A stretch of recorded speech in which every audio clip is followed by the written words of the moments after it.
Gaming used to push boundaries. Games like Postal 2, the Grand Theft Auto series, and of course Duke Nukem, they were made for the fans. But what have we got today? A completely different industry, and one that seems way more focused on ticking diversity checkboxes than actually delivering fun experience to the gamers that buy their products. It's no secret to anyone that recent games from Western gaming studios have been complete and utter disasters. Studios who were once known for great stories and gameplay have clearly shifted their focus to DEI policies, and consulting firms like Sweet Baby Inc. Just take one look at Sony's Firewalk Studios, for example. Concord flopped just a couple of weeks after release, despite being in development for 8 years and costing nearly $500 million. Ubisoft is also a prime example of this. They were once known for franchises like Assassin's Creed and Far Cry. They still are to some degree, but they've been massively struggling in recent times. And the majority of it can be traced back to their relationship with DEI consultancy narrative agency Sweet Baby Inc. Founded by former Ubisoft employees, hence the relationship, Sweet Baby specialises in injecting DEI narratives into games, and this has clearly had an impact on Ubisoft's ability to create quality content in recent years. Kim Belair, who is the CEO of Sweet Baby Inc., is known for pushing studios to adopt DEI-driven narratives by, in her own words, getting employees interested in using narrative consultancy firms to terrify their marketing teams into compliance.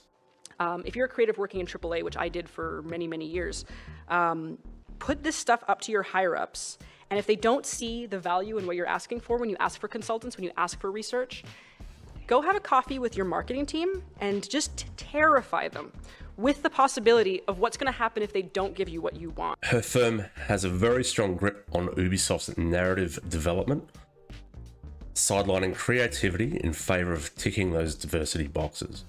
But lately, many studios seem to have been backing away from Sweet Baby Inc., likely due to backlash from their gamers. Recently, Sweet Baby removed all affiliated studios from their website. Is this some kind of feeble attempt at damage control?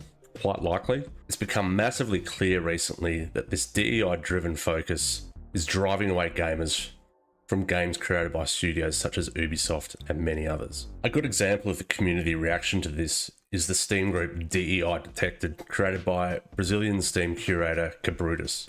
He was probably the first well-known person to expose these DEI consultancy groups, and his Steam group, once found by gamers, grew from 10,000 people to well over 100,000 people in a very short period of time, once they realised that many of these games made by studios that flopped had a very heavy involvement with these DEI narrative consultancy agencies. Western gaming journalists and Sweet Baby Inc. employees tried to cancel Cabrutus, but obviously it didn't work. But the group itself never attacked these agencies. All they did was list the studios and games that were involved with DEI narrative consultancy and let the community do the rest. And if Sweet Baby and similar firms didn't think their consultancy was a bad thing, why did they try to silence Cabrutus and DEI Detected? It is suspicious. Yeah, but of course, it's not just the stories that have suffered. Ubisoft, as well as other companies' hiring practices, have clearly shifted towards diversity over talent. Instead of hiring the most skilled people, they're focused on making sure their teams are diverse. Merit, which is hiring the best person for the job, has clearly taken a backseat. And for Ubisoft themselves, recently articles came out that indicated that they've created a culture of toxic positivity. No one is allowed to criticize bad ideas. Seems crazy to me, and is obviously a good indication why many of their recent releases are buggy, boring, and have just flopped with their audience. Star Wars Outlaws being a perfect example of this. The main character in Star Wars Outlaws goes by the name of Kay Vess. She originally had a far more attractive design, which was shown in the early concept art. But of course, during development, her design changed to a much more androgynous look with a very square, masculine jawline. And fans were very quick to compare the game's version of Kay to the actual actress that she was modelled off. It was clearly a far more attractive, if not beautiful, lady.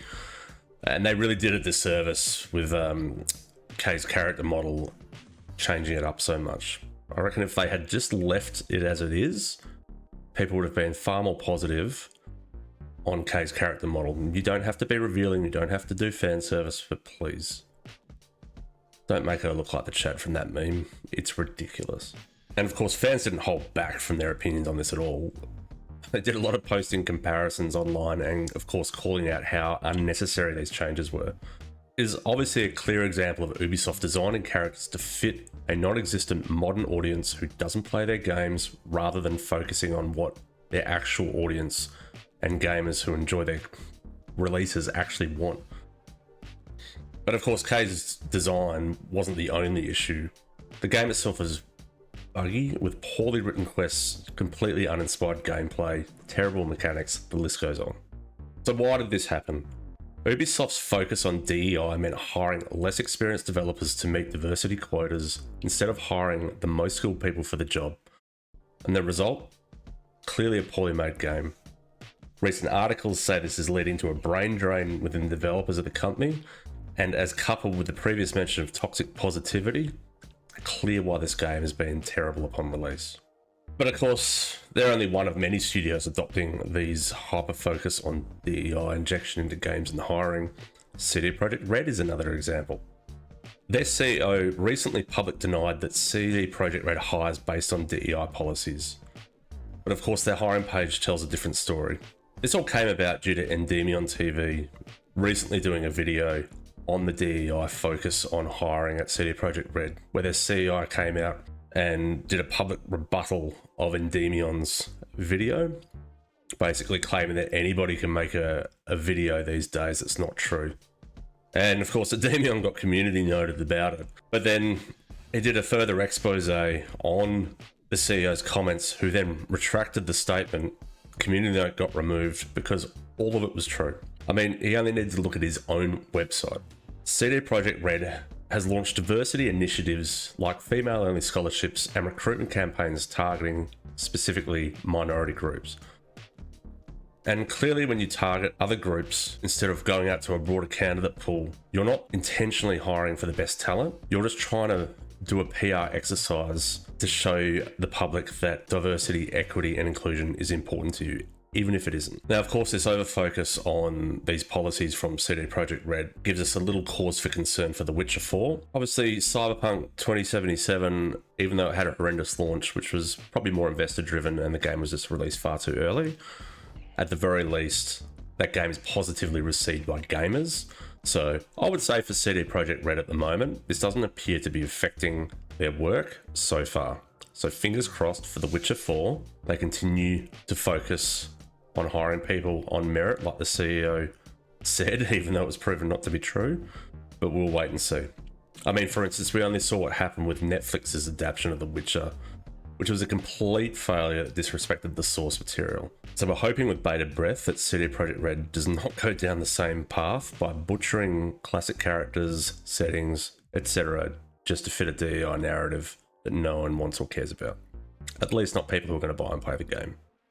I mean, studios like Ubisoft and CD Projekt Red, it's obvious that they seem to be more concerned with their public image than actually what their players want.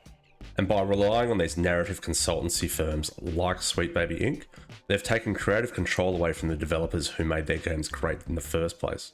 Meanwhile, you've got studios in the East like From Software and Capcom who are focusing on what really matters: gameplay, character development, and world building. And it's clearly working for them. Games like Elden Ring, even though they do have small amounts of DI injected into them with the old Body Type 1 and Body Type 2, still become a global hit because they ended up ultimately giving players what they wanted: great experiences and not forcing diversity upon them for no reason. In the end, Western studios' obsession with DEI is clearly hurting their own section of the industry. If they simply focused on making great games with strong characters as well as exciting gameplay, they would literally be printing money right now. But instead, they're chasing approval from an audience that we all know doesn't exist. And it's costing them big time. Eastern studios, on the other hand, man, they are thriving by sticking to what they know works. But anyway, what do you think? Do you think DEI is destroying the Western gaming industry? Or do you think it could be something else altogether? have they just simply lost their way? I'd be really interested in hearing what you think about this whole thing in the comments. And otherwise, if you enjoyed the video, please leave a like and subscribe, and I would love to see you in the next one. Take care and bye for now.